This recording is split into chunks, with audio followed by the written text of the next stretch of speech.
Hello everyone, welcome back. Today's recipe is on popular demand. It's on how to make puttu. Let's see what the ingredients are.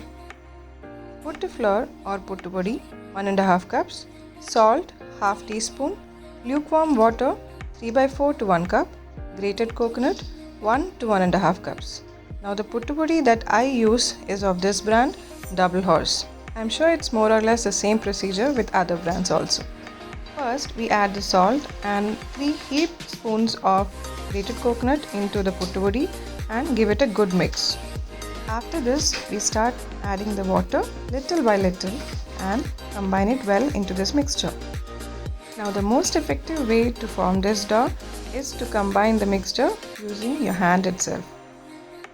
Once you reach the consistency where you can hold the dough into a structured form, that is when you need to stop mixing.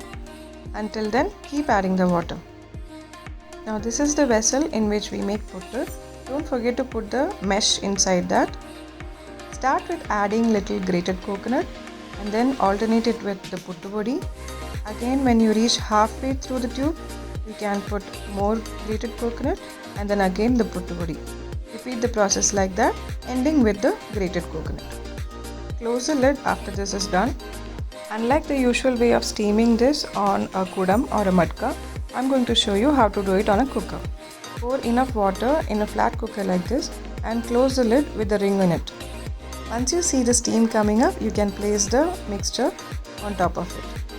For me, somehow it usually takes around 15 to 20 minutes for one batch to get steamed properly and come out as proper cakes. You just need to push the mesh from below and let the cakes come out. Serve it hot with the curries of your choice. I had given a number of options in the breakfast ideas which I had done before.